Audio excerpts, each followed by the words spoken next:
Hello, my name is Joanne Challenger and I am a provincial court judge. At a settlement conference, both parties in a legal dispute have the advantage of sitting with a provincial court judge to explore ways to settle their case without going to trial.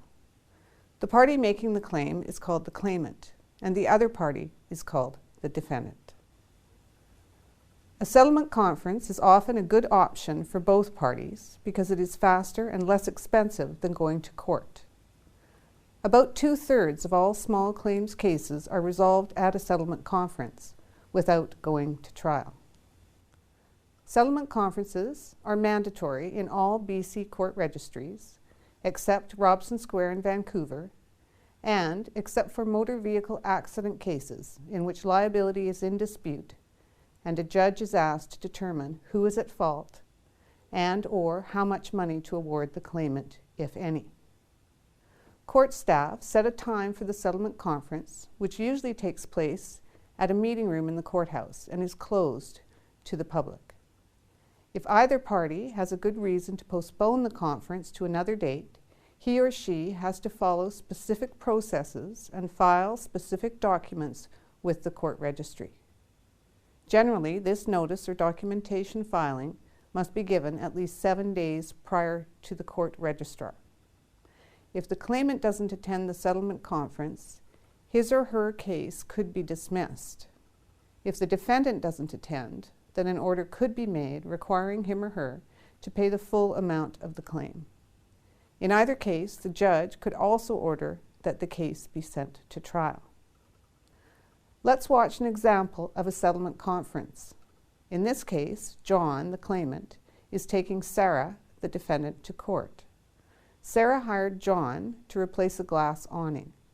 She wanted the new awning to look identical to the original and told John to stop his work when she saw that the new awning looked different.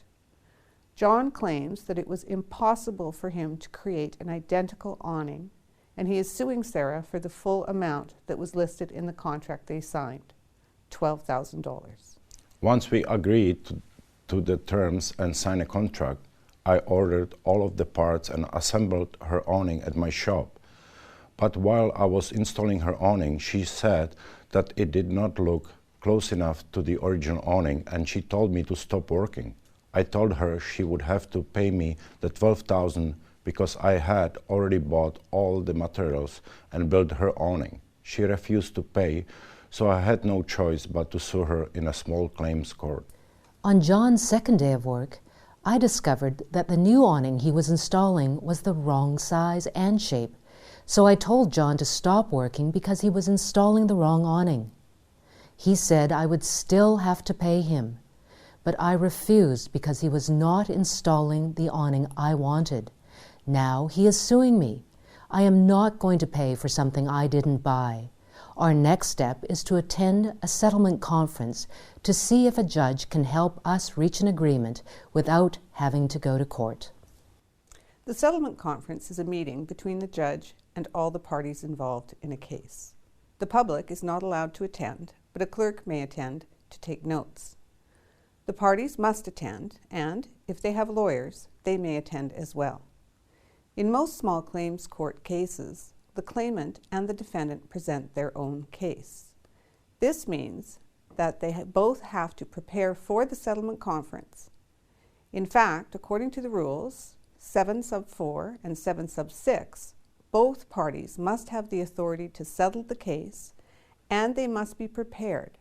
Failure to do so may result in financial penalties and/or delays. Each party must bring all relevant documents and reports to a settlement conference, whether the party intends to use them at trial or not.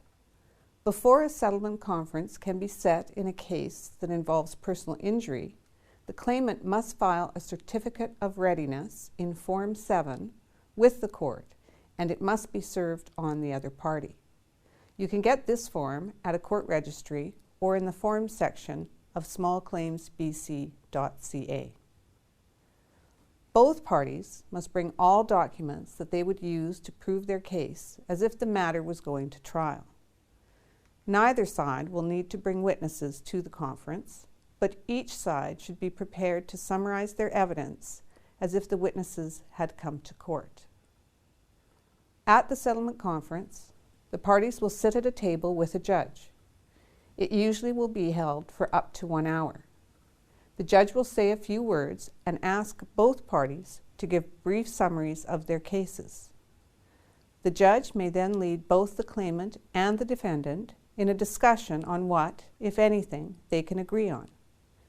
This is done in a way that promotes agreement, and the judge may suggest ways of resolving the dispute without going to trial. The conference provides an opportunity for discussion that is without prejudice and off the record. No record of the proceedings is kept except for the settlement conference record, which is a written document signed by the judge and all the parties at the conclusion of the settlement conference. Okay, John and Sarah, I reviewed the court forms that you were already required to submit, and I now have a good understanding of John's claim and Sarah, your defense.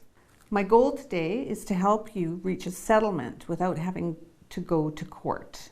This will save you both time and money and will help keep the court system less busy. John, could you please start by telling me what evidence you will present at trial and any witnesses we would hear from?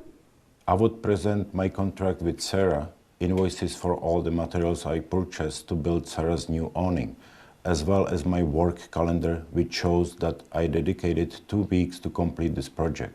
I was not able to schedule new work for this time, so I was not able to earn any income at this time. My witness will be Brian Schneider, who owns Schneider's Building Supplies, which is the largest supplier in BC of the awning materials I used. He will say that the materials needed to make the new awning look identical to the old one simply don't exist anymore, making it impossible to complete the job as Sarah wanted. I will present pictures of my old awning and the new awning as it looked when I told John to stop working on it. I also have pictures of a new awning that was completed by another company after I told John to stop working. This new awning actually looks identical to my old awning. I don't have any witnesses. Each party needs to be prepared to explain their situation clearly.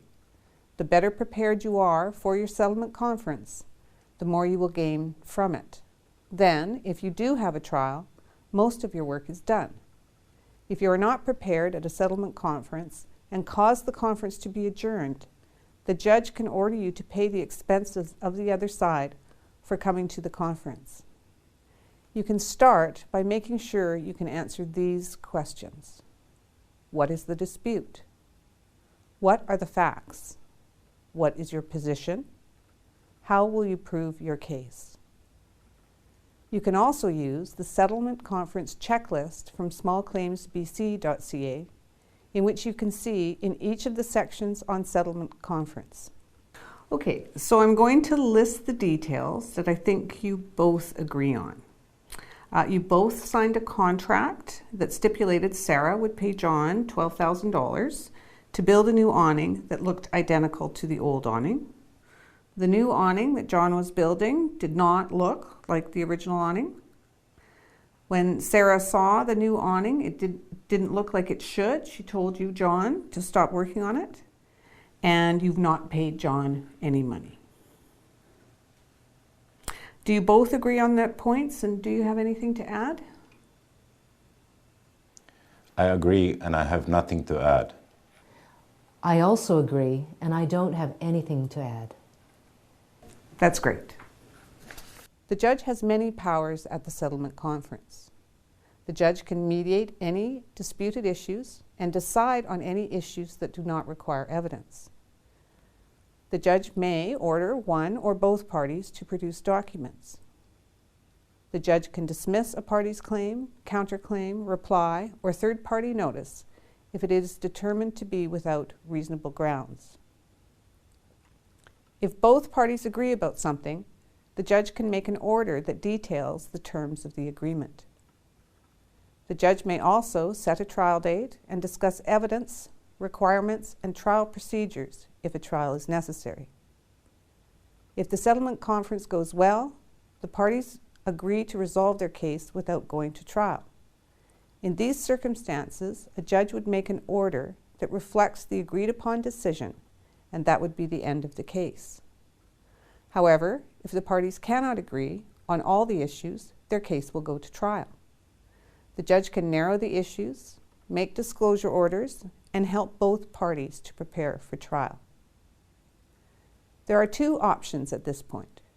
In some courts, if the judge feels like the trial will take less than half a day, he or she may decide to move the case directly to trial. However, in most cases, before the trial, there is a trial preparation conference. This is also called a pretrial conference. At the pretrial conference, the judge will determine that any prior orders for disclosure and exchange have been completed, confirm with the parties about the evidence they intend to present, and how many witnesses they expect to put on the stand. The judge asks these questions to estimate how long the trial might be. The pretrial conference also provides both parties with the opportunity to ask the judge questions before their matter goes to trial. The judge at the settlement conference will not be the judge at trial if a trial is necessary. All right. Now, do either of you have any interest in settling the claim right now? Only if Sarah agrees to pay me the full $12,000. I don't think I should have to pay anything. I've also already paid another contractor to do the work, so I would be paying double for my awning. Okay, I am going to write up all of the facts which you two agreed upon earlier. A record is made of the settlement conference, and the settlement conference record will be completed in the presence of the judge. You can see a sample in the forms section of this website. Sarah, you will need to call as a witness the contractor who supplied your new awning. If he can't attend, he can supply a letter that outlines the supplies, where he got them, and how easy they were to obtain. Okay. I don't think your case is going to take very long to decide, so I'm going to send the case directly to trial. I'm going to set a trial date of September 12th of this year. I will not be the judge that presides over your case. If for some good reason you cannot attend your trial on September 12th, you can appear in court to ask the judge to postpone or adjourn your trial. The application must be in writing, and you have to serve the other party with it at least 7 days before you ask the judge. Do either of you have any questions? No, thank you. What is the best way for me to prepare for the trial? You can find helpful information and checklists at www.smallclaimsbc.ca.